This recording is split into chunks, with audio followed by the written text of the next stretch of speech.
નમસ્કાર વિદ્યાર્થી મિત્રો, ફરી એકવાર તમારું સ્વાગત છે અમારી યુટ્યુબ ચેનલમાં.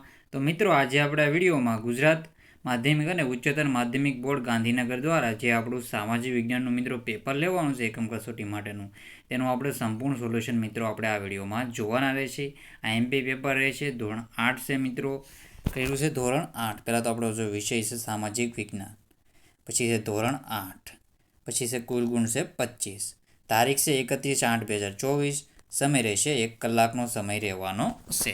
તમારે સાહિત્ય અંત સુધી પૂરેપૂરું પેપર સોલ્યુશન જોવાનું રહેશે અને બધા જ ક્વેશ્ચનના આન્સર સાહિત્ય કરી લેવાનું રહેશે. અને આની પીડીએફ જોતી હોય તો આપણી ટેલિગ્રામ ચેનલ વન એજ્યુકેશન ગુજરાતને જોઈન કરી લેજો. તો આપણે હવે શરૂ કરી દઈએ. નીચે આપેલા જોડકા જોડો. તો એમાં પહેલું છે વિભાગ અ અને વિભાગ બ. તો એમાં આપણે વિભાગ અ અને વિભાગ બ આપેલો છે, તો આપણે સાહિત્ય જોડી દઈએ. જે આપણે પ્રકરણ લીધેલા છે 9, 1, 2, 9, 15, તેમાંથી આપણે ક્વેશ્ચનો લીધેલા છે. તો પૂર્વ ભારતનો મહત્વનો પાક. પૂર્વ ભારતનો મહત્વનો પાક કયો છે? તો એમાં જવાબ આવશે 5મો, ગળી.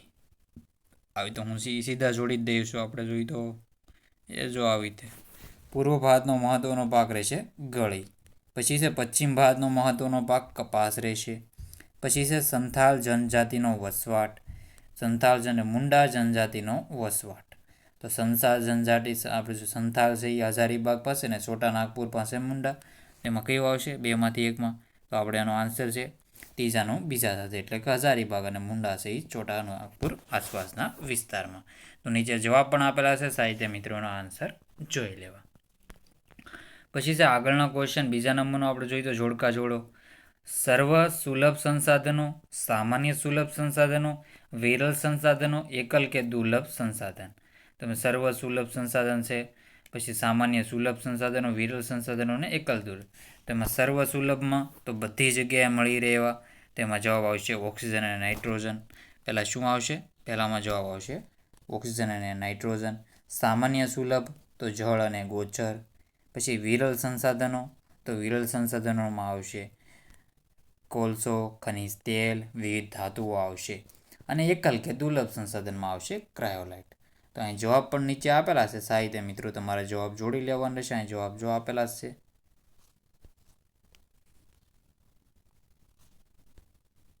તો આવી રીતે મિત્રો અહીંયા જવાબ પણ સાહિત્ય આપેલા છે, સાહિત્ય અહીં નીચે જ મારે જોઈ લેવાનું રહેશે.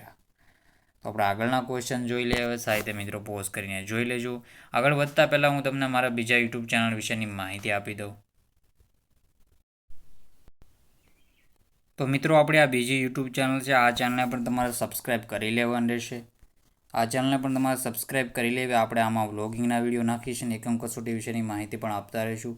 તો અકવાડા લેક ભાવનગર વિશેનો આપણે વ્લોગ બનાવ્યો હતો મિત્રો. આ કંટોલા અને ડ્રેગન ફ્રૂટ વિશેનો વ્લોગ બનાવ્યો હતો. તે જોવા માટે ચેનલને તમારે સબસ્ક્રાઈબ કરી લેવાની રહેશે. તો ફરીથી મિત્રો, અને આની તમારી લિંક છે ડિસ્ક્રિપ્શનમાં અથવા બોર્ડમાં મળી જશે. કોમેન્ટ બોક્સમાં પણ હું પિન કરી દે. તો મિત્રો, ફરીથી આપણે વિડીયોમાં આગળ વધીએ. હવે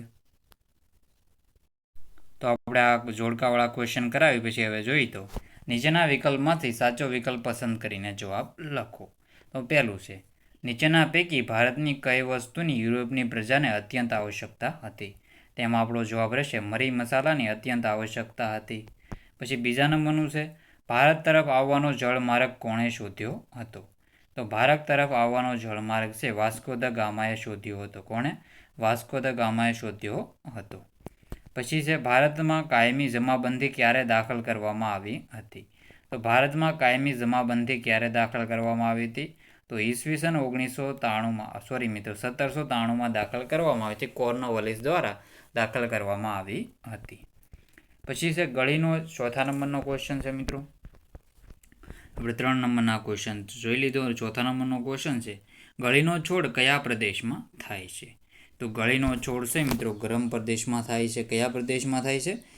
ગળીનો છોડ છે ગરમ પ્રદેશમાં થાય છે.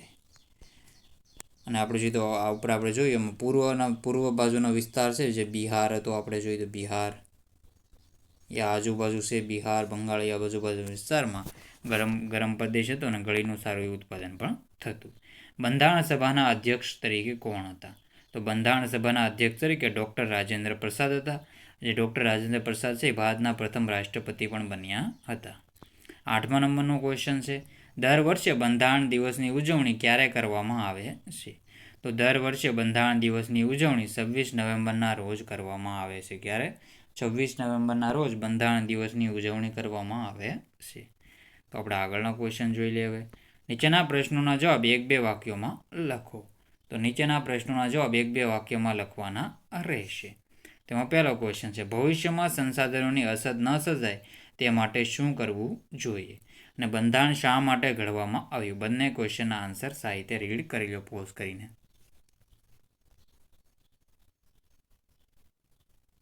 તો તમારે મિત્રો પોઝ કરીને સાહિત્ય વાંચી લેવાનું રહેશે, કારણ કે ભવિષ્યમાં સંસાધનોની અસર તો મિત્રો સર્જાવાની છે, એટલા માટેનો કરકસરપૂર્વક ઉપયોગ કરવો જોઈશે આપણે.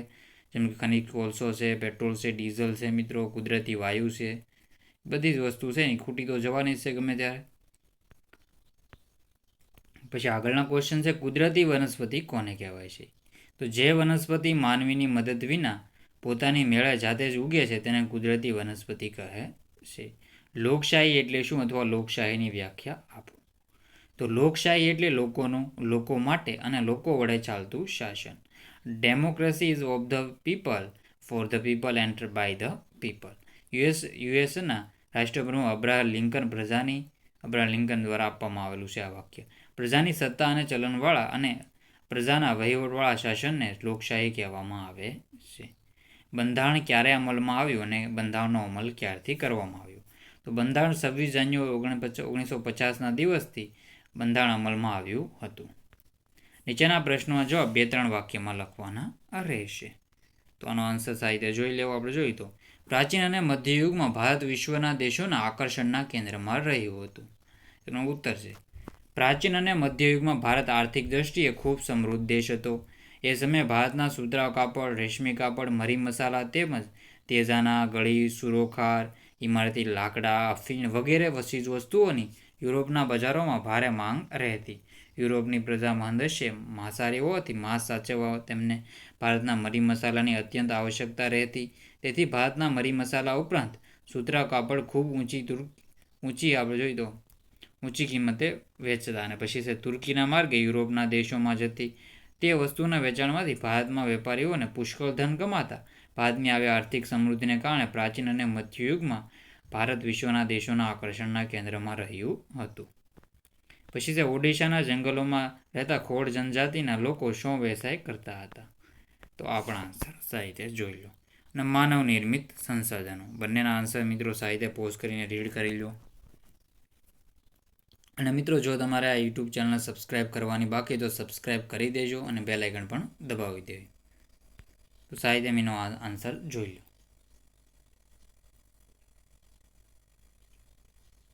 આગળના ક્વેશ્ચન છે, માનવ સંસાધન વિશે ટૂંકમાં માહિતી લઈએ. ટૂંકમાં લખો.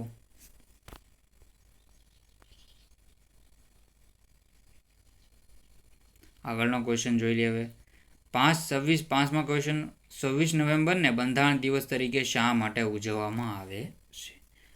તો બંધારણ સભાએ દુનિયાના જુદા જુદા દેશોના